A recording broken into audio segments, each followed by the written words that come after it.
जाए। इतनी छूट, मान लो आप रात्रि में 11, साढ़े 11 बजे या 5, 12 बजे सोते तो 5 घंटे, अगर आप दिन में नहीं सोते तो 6 बजे तक उठे, सूर्य उदय हो रहा हो, आप सो रहे, चाहे गृहस्थ हो चाहे विरक्त हो, आप बिल्कुल नष्ट हो जाएंगे, आपकी आयु नष्ट होगी, आपकी बुद्धि भ्रष्ट होगी, आप ब्रह्मचर्य रह नहीं सकते। कह देते ब्रह्मचर्य की क्या जरूरत, क्या आप सच्ची मानिए, आप 2 महीने ब्रह्मचर्य, अगर गृहस्थ है 2 महीने ब्रह्मचर्य रहिए, 2 महीने केवल, और फिर आप देखिए आपको कैसा लगता है। और उस ब्रह्मचर्य से युक्त होकर फिर संतान उत्पन्न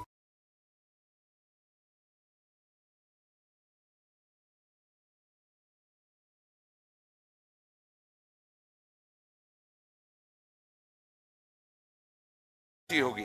आप उसको समझिए, आप जिसे कुछ साधारण बात समझ रहे हैं, आप समझ रहे हैं आपको छूट मिल गई विषय भोगों के लिए, नहीं, सावधान, कुछ दिनों बाद आप ऐसे ऐसे रोगों से ग्रसित हो जाएंगे कि आप चलने लायक नहीं होंगे। आप खुद देख लीजिएगा, कुछ दिन बाद ऐसी आपकी इंद्रियां हो जाएंगी कि साधारण बातों में आप ब्रह्मचर्य रहित हो जाएंगे, सोच में ब्रह्मचर्य रहित हो जाएंगे, साधारण घर्षण में आप ब्रह्मचर्य रहित हो जाएंगे।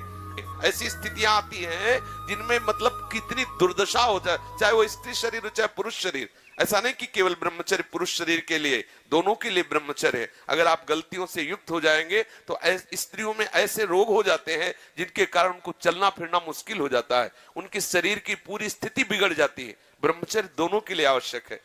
कुछ लोग प्रश्न करते हैं कि गृहस्थ आश्रम में ब्रह्मचर्य का अस्तित्व नहीं।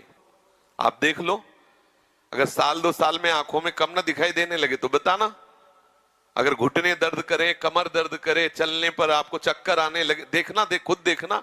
एक शरीर है, उसकी एक नियत क्षमता है, आप उसके अनुसार गृहस्थ का मतलब ऐसा थोड़ी कि तुम्हारे लाइसेंस मिल गया भोगों का कि तुम मनमानी गंदे आचरण करो और तुम स्वस्थ।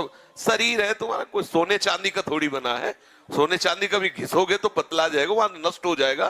भाई किसी भी चीज को इसका एक संयम है। देखो, हमने पढ़ा है, शास्त्रों में भी पढ़ा है, जब भगवान गरुड़ जी की उत्पत्ति करने का संकल्प हुआ ना कश्यप जी को, तो 10,000 वर्ष तक ब्रह्मचर्य रहे, और फिर जब माता विंता के गर्भ में आधान किया तो अरुण और गरुड़ जैसे महापुरुष पैदा हुए।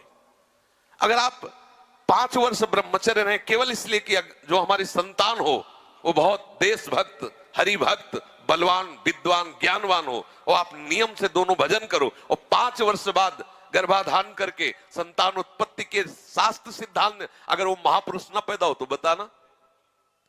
अब ये खान पान ठीक नहीं, आचरण ठीक नहीं, पवित्र नहीं हो, एक किसान भी खेती को सुरक्षित और तैयार करता है तो उसमें अच्छी फसल होती है। तुमने ब्रह्मचर्य को जाना ही नहीं, इधर उधर से हर तरह से भ्रष्ट आचरण, अब वो संतान कैसे हुई।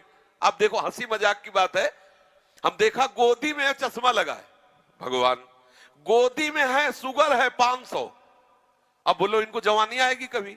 क्या हुआ? ये गलतियां हो गई, संयम बर्ताव नहीं किया गया, वीर में वो सामर्थ्य नहीं रही कि संतान को तेजस्वी ओजस्वी बना सके। अब इन बातों को कहा जाता है गुप्त रखो, गुप्त मरो। भाई आप जिसे कह रहे हैं सब कहने सुन तो देख लो, आगे तुम्हारे आ जाएगा। अगर उठने में तुम्हें तकलीफ ना होने लगे कहना, अगर बादाम ज्यादा खाओगे तो लीवर खराब हो जाएगा। देख, कुछ दिन बाद देख लेना, ये जो लोग कहते हैं ना कि अरे बाबा लोग सब कहते हैं, देख लेना तुम्हारे पुरखा पानी पा जाएंगे। तुम तो हमारी आत्मा हो, इसलिए हम तुम्हें प्यार से समझाते हैं। जैसे हम कहते हैं तुम ब्रह्मचर्य रहो, हस्तमैथुन मत करो, गंदे आचरण मत करो, व्यभिचार मत करो।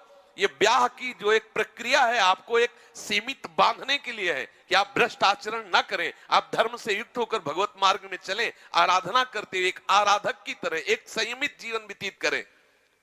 लेकिन वो माना जाता है कि बाबा लोग हैं, कुछ लोग कहते हैं पहले खुद को देख लो, बाबा लोग जेल में हैं। एक खेती में सब फसल एक जैसी नहीं होती। अगर कहा जाए कि सब दुकानदार बेईमानी होते हैं या सब खेती में एक ही जैसी फसल नहीं, कोई गन्ने की भी फसल, गन्ने में भी कई क्वालिटियां होती है, आलू की भी कई क्वालिटियां होती है, ऐसे अलग अलग वृत्ति है, अलग अलग भाव है। तो हमारी बात को आज अगर नहीं मानोगे तो कल तुम्हें पछताना पड़ेगा, पक्का समझ लीजिए। संयम से चलो, गृहस्थ धर्म में रहते हुए भगवत प्राप्ति के योग्य हो जाओगे। जब आपको ऐसा लगे आपके पास तो व्यवस्था है, लगा कि अब मैं नहीं रह सकता, तो भगवान ने आपको इसीलिए रास्ता दिया है गृहस्थ का कि आप पति पत्नी मिलकर के काम पर विजय प्राप्त करें। इसलिए नहीं दिया कि आप भ्रष्ट होते रहे।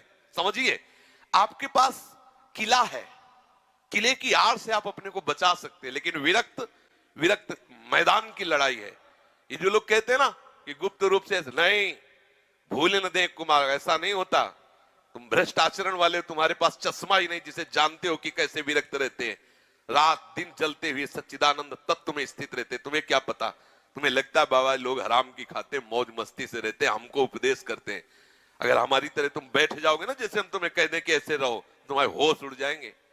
ऐसे तुम खिलवाड़ समझते हो क्या? मनीराम को पकड़ के ठीक प्रभु के चरणारविंद में लगाए रहना, तुम इसे खेल समझते हो क्या?